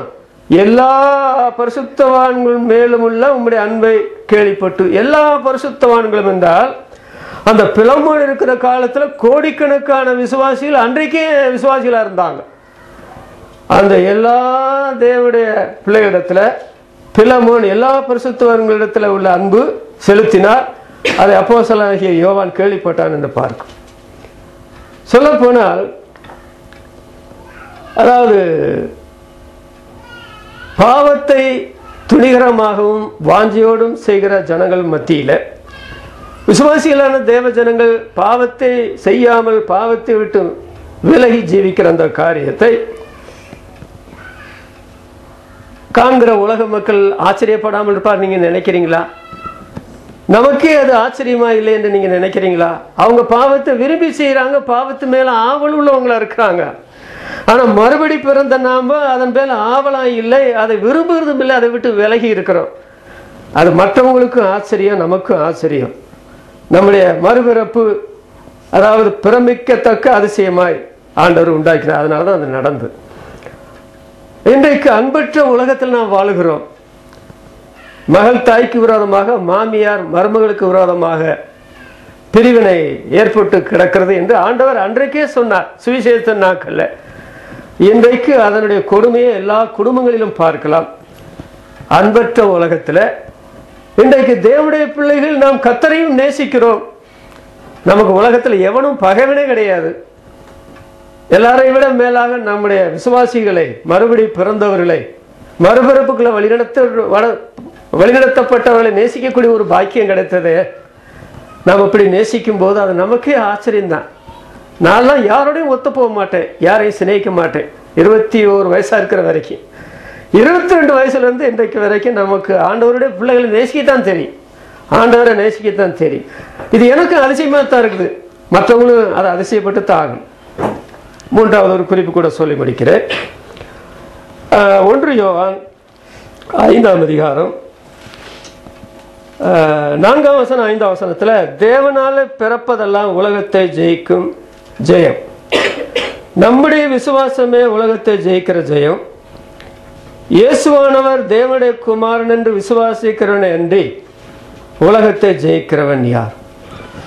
அப்ப மறுபடி பிறந்தவங்க ஜெய ஜீவியம் உள்ளவர்களாய் இருப்பார்கள்.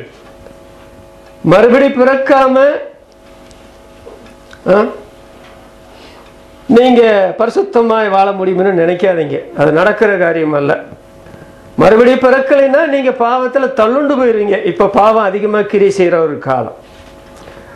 நீங்க மறுபடி பிறக்கலைன்னு சொன்னா பகையினுடைய கொடுமையை நீங்க காண்பிப்பீங்க. அதனால குடும்பங்கள் பாதிக்கப்படும், சமுதாயமே பாதிக்கப்படும். நீங்க மறுபடி பிறக்க ரொம்ப நல்லது, உங்களுக்கு நல்லது, உங்க குடும்பத்துக்கு நல்லது, சபைக்கு சமுதாயத்துக்கு நல்லது. இன்னொன்று, தேவனால பிறப்பதெல்லாம் உலகத்தை ஜெயிக்கும், நம்முடைய விசுவாசமே உலகத்தை ஜெயிக்கிற ஜெயம்.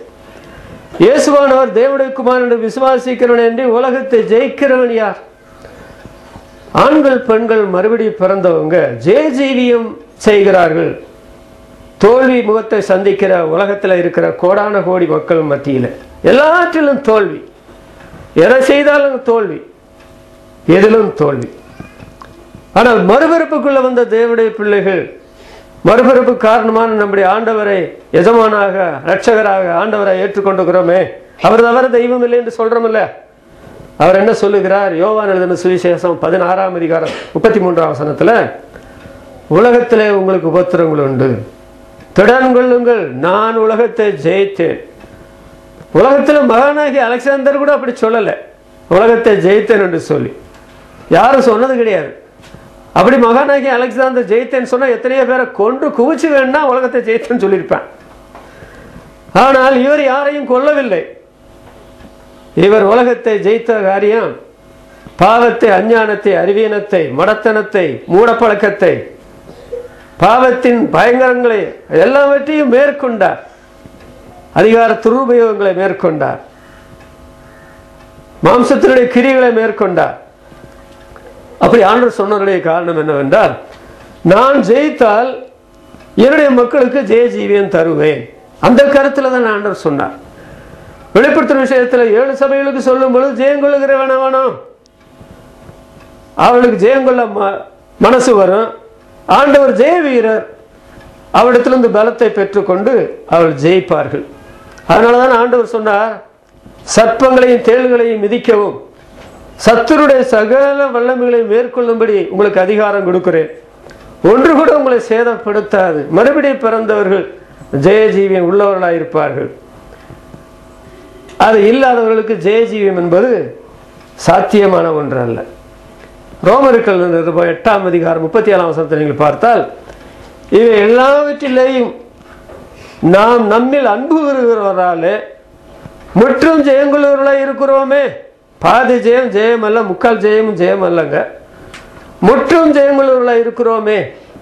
அதற்கு முந்தி அடிக்கப்படுகிற ஆடுகளைப் போல எண்ணப்பட்டாலும் பசியோ பட்டினியோ உபத்திரமோ நாச மோசமோ எதெல்லாம் எதிர்பாராத இதுவரையில் சந்தித்திராத காரியத்தை சந்தித்தாலும், தோல்வி வரக்கூடிய சோதனை இருந்தாலும், இவைகள் எல்லாவற்றிலேயும் ஜெயம். 1 கொரிந்தியர் 15ஆம் அதிகாரம் 57ஆம் வசனத்தில், நம்முடைய கர்த்தராகிய இயேசு கிறிஸ்துவினாலே நமக்கு ஜெயம் கொடுக்கிற தேவனுக்கு ஸ்தோத்திரம், எல்லாருக்கும் ஜெயம். 2 கொரிந்தியர் 2ஆம் அதிகாரம் 14ஆம் வசனத்தில் பவுல் சொல்கிறார், அவரோடு சேர்ந்து ஆயிரக்கணக்கான ஊழியர்கள் சேர்ந்தான் ஊழியத்தில் ஈடுபட்டார்கள். எங்களை எல்லா இடங்களிலேயும் வெற்றி சிறக்க பண்ணி எங்களை கொண்டு அவரை அறிகிற அறிவின் வாசனை வெளிப்படுத்துகிற தேவனுக்கு ஸ்தோத்திரம் என்று சொல்றாரு. அப்போ தேவனால பிறப்பதெல்லாம் உலகத்தை ஜெயிக்கும். உலகத்தின் படாடோபங்களை, உலகத்தின் ஆசாபாசங்களை, உலகத்தின் கேளிக்கைகளை, உலகத்தின் பாரம்பரியங்களை, இவைகளெல்லாம் மறுபடி பிறந்தவர்கள், மறுபிறப்புகளை வழிநடத்தவர்கள் ஜெயிக்கிறார்கள். ரோமர் 8ஆம் அதிகாரம் 2ஆம் வசனத்தில் வாசித்தீங்கன்னா, பாவம் மரணம் எங்களுடைய பிரமாணத்திலிருந்து விடுதலை ஆக்கிட்டு. பாவம் என்ன செய்யும்? மரணம் என்ன செய்யும்? மரணமே உன் கூற எங்கே? பாதாளமே உன் ஜெயம் எங்கே? நான் மரணங்களின் பள்ளத்தாக்கில் நடந்தாலும் பொல்லாப்புக்கு பயப்படேன், தேவரீர் என்னோடு கூட இருக்கிறேன். ஜெயஜீவி உங்களுக்கு இல்லைன்னு சொன்னா நீங்க எப்படி மறுபடியும் பிறந்தீங்க? பாவத்தில் உங்களுக்கு பாவத்தை உங்களுக்கு ஜெயிக்க முடியல. ரகசியத்தில் பாவம் செய்ய பார்க்குறீங்க. அந்த பாவம் சபைக்கு தெரிஞ்சா உங்களை சபையிலேருந்து கழுத்தை பிடிச்சி வெளியே தள்ளியிருப்போம். ஆனால் பாவத்தை செஞ்சுட்டு இருக்கிறீங்க. அப்புறம் நீங்கள் சபையில் இருக்கிறீங்க, மற்றவங்கள விரோதிக்கிறீங்க, அவங்கள்ட்ட பேசவே மாட்டீங்க, கசப்போடு கூட சபையில் அப்பம் படுறீங்க. இது மறுபடி பிறந்த காரியமா? அந்த மறுபடி பிறந்தவங்க மற்றவங்க குற்றம் எத்தனை செய்தாலும் நான் எத்தனை தரம் மன்னிக்கணும்? 7 தரம் அல்லப்பா, 70 தரம். நிபந்தனை என்ன போடுறேன்? நான் உன் பாவத்தை மன்னிக்கிறதா நிபந்தனை போட்டுதான் உன் பாவத்தை மன்னிச்சனா? இந்த சீசன் இடத்துல ஆரம்பத்தில் வைத்த அன்பு முடிவு பெரிய இந்த அன்பு செலுத்தினு அவங்க இடத்துல எத்தனை குறைந்த நீ பார்க்கலையா? மாத்தா இடத்துலும் லாசர் இடத்துல மரியா இடத்துல தேவன் அன்பா இருந்தார் அப்படின்னு சொன்னா அவங்க பெரிய குறையில்லாத மக்களா? மறுபடி பிறந்தவங்களுக்கு தான் இந்த சத்தியம் புரியும். இந்த சத்தியத்தை அனுபவத்தில் கொண்டு வருவாங்க. மறுபடி பிறக்காதவங்க எத்தனை பிரசங்கம் பண்ணுங்க, அடிமேல் அடியடிச்சு அம்மியை நகர்த்தலாம், இவங்களை நகற்ற முடியாது. ஏன்? மறுபடி பிறக்காதவங்ககிட்ட என்ன நல்ல குணத்தை, மிருகங்கள்கிட்ட போய் நல்ல குணத்தை எதிர்பார்த்தா நடக்குமா? மிருகத்துக்கு நல்ல குணம் இல்லைங்க. ஆனால் மிருகத்தை மனுஷனாக மாற்றினார் பெருமான் இயேசு. அதனால முந்தி நான் பலரை பகிச்சிருக்கிறேன். சொல்ல போன முந்தி என்னுடைய வாழ்க்கையில என்ன சொல்றது, பாவத்தை செய்யறதுக்கு துடிச்சிருக்கிறேன், பாவத்தை ரகசியமாக செஞ்சிருக்கிறேன். இப்ப பாவம் செய்ய எனக்கு மேல உள்ள அதிகாரி யாரு சொல்லுங்க? இன்றைக்கு எனக்கு இந்த அன்பு செலுத்தக்கூடிய நிலைமையில் உள்ள சோதனை இல்லைன்னு நினைக்கிறீங்களா? நிறைய சோதனை இருக்குது. என்கிட்ட பேச மாட்டாங்க, என் வீட்டுக்கு வர மாட்டாங்க, என்னுடைய கஷ்டத்துல தெரிஞ்சா கூட உதவி செய்ய மாட்டாங்க. நான் விசுவாசத்துல சொல்றேன். ஆனாலும் அவங்க செஞ்சுட்டு போட்டாங்க, விலை அங்க அறுப்பாங்க. ஆனா நான் உங்களை நேசிக்கணும். அதான் நான் ஆண்டவர் இயேசுவிடத்துல படிச்சேன். மறுபிறப்புக்குள்ள வழி நடத்தினா நான் எப்படிங்க யாரை பயிக்க முடியும்? முகத்தை திருப்பிட்டு போக முடியாது, செய்ய முடியாது. இங்க பாத்தீங்களா, ஜெயத்தின் மேல் ஜெயம், தேவனுடைய பிள்ளைகள் பெறணும். இன்னொரு காரியத்தை கூட ஜெயம் பெறணும் யோவான் அப்போஸ்தலன் இங்கே சொல்றார். அதை பாத்தீங்களா?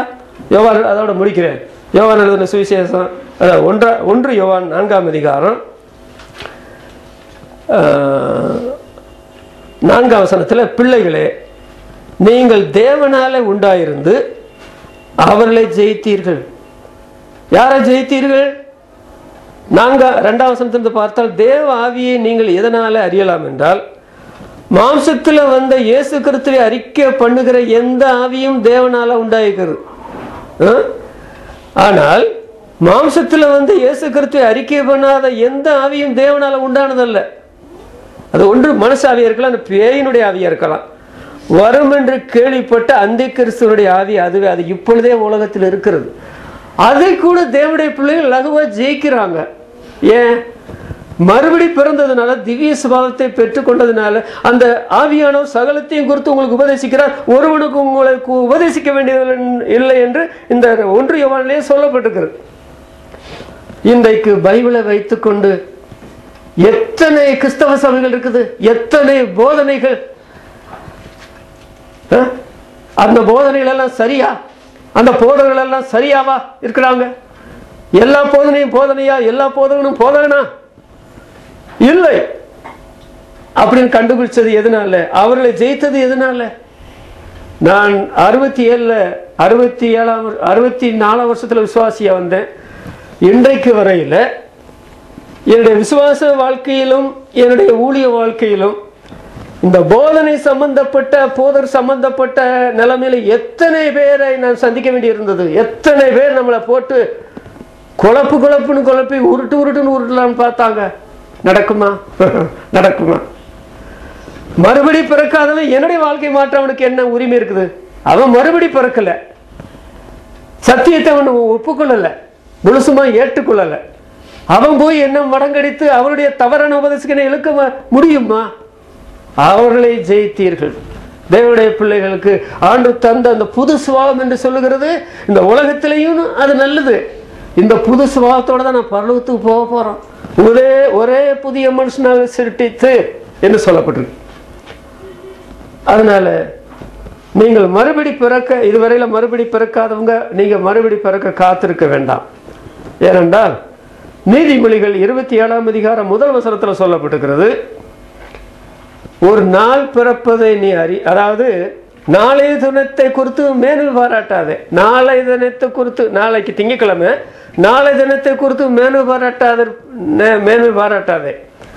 ஒரு நாள் பிறப்பதை நீ அறியாயே. நாளைக்கு நாள் பிறக்கும், நாம விருப்பமானு தெரியாது. வழங்குதா?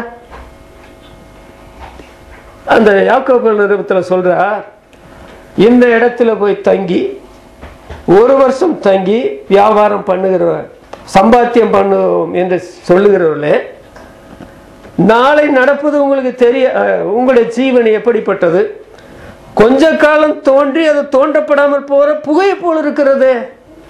1 வருஷம் தங்கி சம்பாத்தியம் பண்ணுவாங்களா? விசுவாசியம் சொல்றாங்க. கொழு பிடிச்ச விசுவாசியம் நான் சொல்லுவேன்.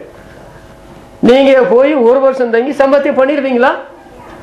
கர்த்தர் உங்களை அனுமதித்தால், ஆண்டவர் உங்களுக்கு வாழ்வு தந்தால், குடும்பம் தந்தால் இது நடக்கும். இல்லைன்னா நடக்காது. ஒரே வார்த்தையில் சொன்ன. அதனால மனம் திரும்புதல் என்ற காரியம், நீங்க இன்றைக்கு வரைக்கும் உயிரோடு இருக்கிறதே ஒரு பெரிய அதிசயம். அதை நினைச்சீங்களா? எதுக்கு? நல்லா 4 பேரை போல வாழன்றக்க அவங்கள வச்சாரு? இல்லைங்க, நீங்க மறுபிறப்புக்குள்ள வழிநடத்தப்பட வேண்டும். தேவனுடைய ராஜ்யத்தை காண வேண்டும், பிரவேசிக்க வேண்டும். உங்களை இந்த நாள் வரையில் ஏன் வைத்தார்? மறுபிறப்பினுடைய குணங்களை உங்களுடைய வாழ்க்கையில் காண்பிக்க வேண்டும். அது என்ன தெரியுமா? பாவத்தை இல்லாமலாக்க வேண்டும். மறுபடியும் பிறந்தவங்க ஆண்டவரோடுள்ள அந்த அன்பும் உடன் விசுவாசியுடைய அன்பும் அதிகரிக்க வேண்டும். 3வது, உலகமும் எனக்கும் எந்த விதமான ஒப்புரவும் கிடையாது, உடன்பாடும் கிடையாது. நான் உலக கிறிஸ்தவன் அல்ல. அந்த நிலைமையில வாழுகிறதுக்கு தான் ஆண்டவர் உங்களை விசுவாசியாகி இத்தனை வருஷம் வச்சிருக்கிறார். இல்லைன்னா உங்களை எப்ப க்ளோஸ் பண்ணியிருப்பார். அதனால மனம் திரும்புதல் என்பது ஒரு பெரிய அதிசயங்க. பெரிய அதிசயம். நான் மனம் திரும்பின போது எங்கள் அம்மாவுக்கு ஒரு பெரிய அதிசயமாக இருந்தது. ஏன்னா அதுக்கு முந்தைய நான் பண்ணின அட்டூழியங்கள் அவங்களுக்கு தெரியும். அப்புறம் நான் என்னுடைய ஊரில் நான் செய்த காரியங்களை பலரும் அறிந்திருக்கிறாங்க. என்னுடைய மனம் திரும்புதல் எங்கள் ஊருக்கே ஒரு பெரிய அதிசயமாக இருந்தது. அப்புறம் மதுரைக்கு வந்து அந்த மதுரை சபையில் நான் சுவிசேஷம் கேட்ட நாட்கள் என்னை பற்றி யாருக்கும் தெரியாது. ஆனால் மனம் திரும்பி விசுவாசியான பிற்பாடு ஒரு 2-3 வருஷ காலம் அங்கே இருக்கும்போது என்னுடைய வாழ்க்கையில் இருக்கிற மாற்றத்தை பார்த்து எல்லாரும் அதிசயப்பட்டாங்க. 67 வால்பாறைக்கு வந்தேன். ஊழியத்தை ஆரம்பித்து இத்தனை வருட காலம் செய்கிற ஊழியத்தை நிறைய பேர் அதிசயப்படுறாங்க. அதுக்கு என்னங்க காரணம்? என்னிடத்துல ஏதாவது என்ன சுய பக்தி சுய சக்தி என்னை யாராவது நோக்கி பார்க்கலாமா? பேர் சொன்னதை போல பெருமான் இயேசு இருக்கிறாரு. அவர் சிலுவையில் சிந்தின கடைசி சொட்டு ரத்தம் வீண் போகலங்க. அது என்னை மறுபிறப்புக்குள்ள வழி நடந்துச்சு. நான் தேவனுடைய ராஜ்யத்தை காண்றேன். இப்பவே எனக்கு தெரியும். விசுவாச கண்களினால் ஒரு நாளிலே அதில் பிரவேசிப்பேன். ஆனது வார்த்தையில் ஆசிரியர் நம்ம ஜெபிக்கிறோம். எங்களை மிகவும் அன்பாக நேசிக்க எங்கள் பிதாவே, உடைய திருக்குமாரன் எங்கள் ஆண்டவர் இயேசு கிறிஸ்துவுக்காகவே ஸ்தோத்திரம். அடியான் ஆயிரக்கணக்கான பிரசங்களை மேடைகளில் நிகழ்த்தியிருக்கிறேன். ஆனால் சில வேளைகளில் என்னை போல இப்படி மேடை ஏற பயந்த மனிதர்களை பார்த்திருக்கவே முடியாது. அவ்வளவு பயப்படுகிறேன். அதற்கு என்ன காரணம் என்றால், கர்த்தர் செய்தி கொடுக்கவில்லை என்றால் எப்படி பேசுகிறது? அப்படி பேசுகிற செய்தி மனிதரை தொடுமா? நேரம் வரையும் ஆண்டவருக்கும் அதில் ஒரு நன்மையும் கூட இருக்காது. ஆனால் எப்பொழுதும் பயந்திருக்கிறவன் பாக்கியவான் என்று சொல்லுகிறபடி, கர்த்தாவே உடைய வசனத்தை சொல்லத்தானே பயப்படுகிறேன் என்று நினைத்து என்னுடைய பலவீனத்தையும் குறைகளையும் குற்றங்களையும் மன்னித்து உடைய பரிசுத்த வார்த்தைகளை தந்து அந்த வார்த்தைகளால் உடைய மக்களையும் மற்றவர்களையும் சந்திக்கிறீரே, அதற்கு நமக்கு ஸ்தோத்திரம். மனித வாழ்க்கையில் மறுபிறப்பு என்று சொல்கிறது நிச்சயமாக நடக்க வேண்டிய ஒரு காரியம். அதற்கு காத்திருக்க வேண்டிய ஒரு அவசரம் இல்லை. முன் திட்டங்கள் ஒன்று தீர்மானிக்க வேண்டியதில்லை. ஏனென்றால் நிக்கோதேமும் முன்னாலே நினைத்து வந்து மனம் திரும்பி மறுபிறப்பு பெற்றதல்ல. ஆண்டவர் மனது வைத்தார். அவர் சிலுவையில் சிந்தின ரத்தம் வீண் போகவில்லை. பிதாவாகிய தேவன் அந்த மனிதனை நினைத்தார். ஆவியானவர் அவனுடைய உள்ளத்தில் கிரியை நடப்பித்தார். அவன் மரம் மாறினான். எதிரிகள் மத்தியில் கர்த்தரை பற்றி சொன்னான். யாரும் அடக்கம் பண்ணா உன்னால் வராதிருந்த போது ஒருவனே வந்த பொழுது ஒருவன் எப்படி ஆண்டவரை சிறந்து அடக்கம் பண்ணிவிட முடியும் என்று சொல்லி தானும் சேர்ந்து ராஜாதி ராஜாவான எங்கள் ஆண்டவர் இயேசுவுக்கு மரித்தேன், உயிர்த்தல் சதாகாலம் உயிரோடு இருக்கிறேன் என்று சொன்ன ஆண்டவர் மரித்த பொழுது அவருக்கு சிறந்த அடக்கம் செய்ததை நாங்கள் பார்க்கிறோம். ஆண்டவரை நாங்கள் மனம் திரும்பினால் எங்களுடைய வாழ்க்கையில் அந்த மனம் திரும்புதலுக்குள்ள கிரியைகள் அது இருக்கும். நீங்கள் மனம் திரும்புதலுக்கு ஏற்ற கனிகள் கொடுங்கள் என்று சொல்லப்பட்டிருக்கிறது. கனி கொடாத மரம் வெட்டுண்டு அக்கினியில் போடப்படும் என்ற எச்சரிக்கை. அது இன்றைக்கு எத்தனையோ பேர் மனம் திரும்பினால் சொல்லுகிறார்கள். ஆனால் வாழ்க்கையில் ஒரு கிரியை நாங்கள் பார்க்கவில்லை. மறுபடி பிறந்தவர்கள் என்று சொல்லுகிறார்கள், ஒரு கிரியும் பார்க்கவில்லை. விசுவாசிகள் என்று சொல்லுகிறார்கள், ஒரு கிரியிலும் பார்க்கவில்லை. அது உண்மையான விசுவாசம் அல்ல, உண்மையான மனம் திரும்புதல்ல, உண்மையான மறுபிறப்பும் அல்ல. ஆனால் உண்மையாக மறுபிறப்பு திருத்துவ தேவன் ஒரு மனிதனுடைய வாழ்க்கையில் செய்திருந்தார், கிறிஸ்துவனுடைய சிலுவையின் அஸ்திபாரத்தில் அது நடந்திருந்தால், பரிசுத்த ஆவியாகிய காற்று பலமாய் கிரியை செய்து மறுபிறப்பை உண்டாக்கி இருந்தால் எங்களுடைய பேர் எழுதப்படுகிறது. எங்களை ஸ்திரப்படுத்தி இருக்கிறீர். நாங்கள் தேவனுடைய ராஜ்யத்தை காண்கிறோம், அதனுடைய ராஜ்யத்துக்குள்ள பிரவேசிக்க போகிறோம். அந்த மறுபிறப்பு எங்களுடைய வாழ்க்கையை உண்டாக்கினதுனால நாங்கள் இப்பொழுது எவ்வளவு பெரிய மாற்றத்துக்குள்ள நீர் எங்களை கொண்டு வந்திருக்கிறீர். ஆண்டவரே, நாங்கள் துதித்து ஸ்தோத்திரிக்கிறோம். இந்த அனுபவத்துக்குள்ள வரவில்லை என்ற உணர்வு பரிசுத்தாவி இன்றைக்கு தந்தால், ஆண்டவரே இன்றைக்கு ரட்சன் என்னால் இன்றைக்கு அனுகிற காலம் என்று வேதம் சொல்லி இருக்கிறதுனால கர்த்தாவே, ஒருவேளை இந்த இடத்துல கூட முழங்கால் படியிட்டு கண்களை மூடி இருக்கும் பொழுது நான் மறுபடி பிறக்கவில்லை, ஆண்டவரே என்னை மறுபிறக்குள்ள வழி நடத்தும் என்று கேட்கலாம். அல்லது தேவ ஆவியானவர் அவர்கள் தனித்த நிலைமையில விடப்பட்டிருக்கும் பொழுது உங்களுடைய வேலையில நான் உன்னை சந்திக்க காலம் என்று சொல்லுகிறீரே, அந்த சமயத்தில் அவர்களை மறுபிறப்புக்குள்ள வழி நடத்தி ஆண்டவரை உடைய ராஜ்யத்தை காணவும் உடைய ராஜ்யத்தில் பிரவேசிக்கிற அளவிற்கு அவருடைய வாழ்க்கையில் மாற்றத்தை ஏற்படுத்த வேண்டும் என்று சமூகத்தில் கெஞ்சி பிரார்த்திக்கிறோம். தந்தமுடைய வசனத்துக்காக ஸ்தோத்திரம். வசனம் கேட்ட உடைய மக்களை ஆசிரியர் இந்த நாள் முழுவதும் எங்களை காத்துக்கொள்ளும். மீட்பர் நாமத்தில் வேண்டுகிறோம் பிதாவே, ஆமென். என் ஆத்மாவே கர்த்தரை ஸ்தோத்திரி, என் முழுவதுமே என்னுடைய பரிசுநாமத்தை ஸ்தோத்திரி. என் ஆத்மாவே கர்த்தரை ஸ்தோத்திரி, அவர் செய்த சகல உபகாரங்களையும் மறவாதே. ஆமென். பிதாவாகிய தேவனுடைய அன்பும் நம்முடைய கர்த்தராகிய இயேசு கிறிஸ்துவின் கிருபையும் பரிசுத்த ஆவியானுடைய அன்பும் சகாயமும் நம் அனைவரோடும் உலகெங்கிலும் உள்ள கிறிஸ்தவ மக்களோடும் இன்றைக்கு என்றைக்கு இருப்பதாக.